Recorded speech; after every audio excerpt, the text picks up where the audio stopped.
আসসালামু আলাইকুম এভরিওয়ান, কেমন আছেন? আশা করি ভালো আছেন। আলহামদুলিল্লাহ আমিও ভালো আছি। আজ রান্না করব ঢেঁড়স দিয়ে বা ভেন্ডি যেটাই বলুন ওইটা দিয়ে, মুসুর ডাল দিয়ে এই গরমে স্বস্তি পাওয়ার জন্য একটা তরকারি রান্না করব। এটা আপনাদের সাথে শেয়ার করতেছি।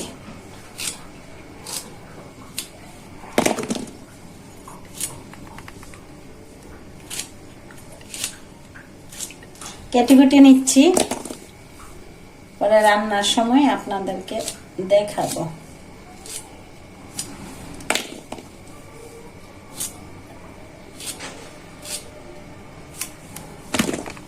বোনেরা, ভেন্ডি বা ঢেঁড়স যাই বলুন কেটে কুটে পরিষ্কার করে ধুয়ে নিয়েছি। এখানে ডাউল দিয়ে ডাউলটা পরিষ্কার করে ধুয়ে নিয়েছি, কাঁচামরিচ কুচি করেছি, পেঁয়াজ কুচি করেছি, ধনিয়া পাতা কুচি করেছি। এখন কিভাবে রান্নাটা করব আপনাদেরকে দেখাচ্ছি। এখন কড়াইতে তেল দিয়ে দিচ্ছি।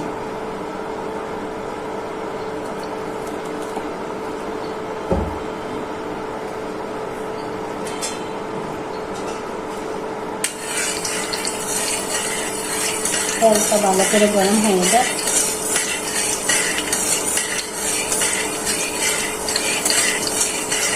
গ্যাস নেই, আজ কারেন্টে রান্না করতেছি। তেলটা গরম হয়ে গেছে, পেঁয়াজ কুচি দিয়ে দিচ্ছি।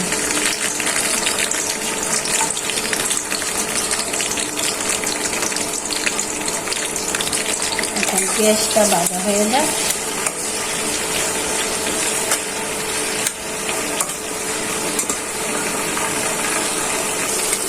এখানে দুটা তেজপাতা দিয়ে দিচ্ছি। যেমন বোনেরা, মা বাবারা কত কষ্ট করে সন্তানের পালে, এই পুষ্টিকাটাকে ধারণ করে, মা কষ্ট করে লালন পালন করে। গরিব মা বাপ হোক আর বড়লোক মা বাপ হোক, মা বাবার যে কত কষ্ট। যখন মা বাবার একটু বয়স হয়ে যায়, ছেলে মেয়েরা যখন রুজি রোজগার করে, তখন হিসাব করে এই মাসে আপনাকে ওষুধ দিয়েছি, ওই মাসে আমি দিব না, আরেক ভাই দিবে, বোন দিবে, এরকম ভাগ করে। কিন্তু মা বাবা তো কোনোদিন ভাগ করে না। সন্তান যদি 60টা থাকে, 10টা থাকে, 12টা থাকে, 1টা থাকে, মা বাবা কোনোদিন হিসাব করে না। কিন্তু সন্তানেরা তখন হিসাব করে। যার যার মা বাবা বেঁচে আছে তারা সবাই মা বাবার যত্ন নেওয়ার জন্য চেষ্টা করবেন। যাদের মা বাবা নেই, শ্বশুর শাশুড়ি আছে, তাদেরকেও করার চেষ্টা করবে। এখন দিয়ে দিচ্ছি স্বাদ মতো লবণ। পেঁয়াজটা ভালো করে ভাজা হয়ে যায়।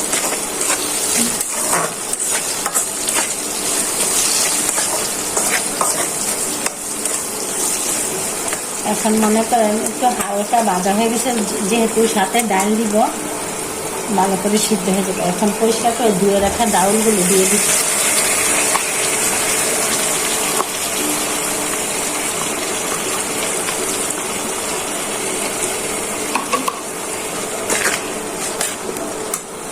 একে একে সব মশলাগুলো দিয়ে দিচ্ছি। দিয়ে দিচ্ছি রসুন বাটা পরিমাণ মতো, দিয়ে দিচ্ছি হলুদ গুঁড়া পরিমাণ মতো, দিয়ে দিচ্ছি লাল মরিচের গুঁড়া পরিমাণ মতো, দিয়ে দিচ্ছি জিরার গুঁড়া পরিমাণ মতো। এখন নেড়ে চেড়ে মশলাটা কষিয়ে নিচ্ছি।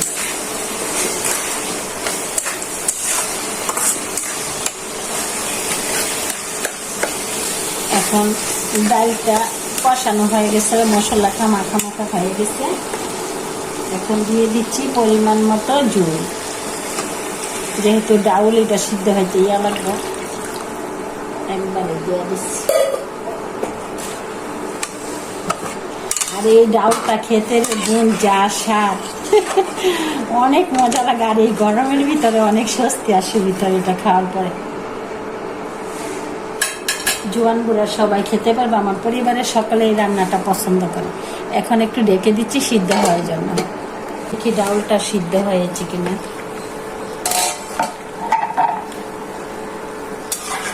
হ্যাঁ হ্যাঁ, দেশি ডাউলটা এই যে কি সুন্দর, এই যে সিদ্ধ হয়ে গেছে।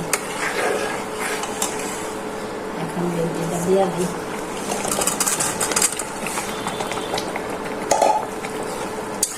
এখন কি সুন্দর একটা কালার আসছে। সাথে দিয়ে দিচ্ছি কাঁচামরিচ। তো তো বোনেরা যাদের যাদের মা বাবা আছে, শ্বশুর শাশুড়ি আছে, একটু বয়স হয়ে গেলে ওরা নিঃসঙ্গ হয়ে যায়। অনেকে নাতি নাতনি শ্বশুর শাশুড়ির কাছে দিতে চায় না, কিন্তু দিবেন। ওরা তখন ওরা একটা সঙ্গী খুঁজে, যে কারোর সাথে কথা বলতে পারি কিনা, নিজেরও একটু কাজের ফাঁকে ফাঁকে সময় পেলে শ্বশুর শাশুড়ির সাথে বসে একটু কথা বলেন। ওরা তখন ওই মুহূর্তটা ভালো ভালো খাবার সেও পছন্দ করে কারোর সাথে বসা কথা বলার। যাদের শ্বশুর শাশুড়ি মা বাবা আছে তারা একটু একটু সময় দিবেন মা বাবাকে। ও অনেক টেস্ট হয়েছে। আর ভেন্ডি তো তাড়াতাড়ি সিদ্ধ হয়ে যাবে, এখন একটু অল্প আজে রেখে দিই, সিদ্ধ হয়ে যায়। দেখি তরকারিটা হয়েছে কিনা।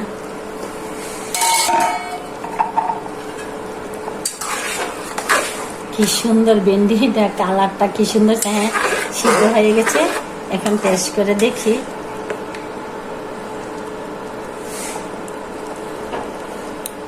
ও মাশাআল্লাহ, অনেক স্বাদ হয়েছে, সেই স্বাদ মুখে লেগে থাকার মতো। তো বোনেরা ভালো থাকবেন, সুস্থ থাকবেন, আমার ভিডিওগুলো বেশি বেশি দেখবেন, লাইক করবেন, কমেন্ট করবেন, সাপোর্ট করে আমার পাশে থাকবেন। আল্লাহ হাফেজ।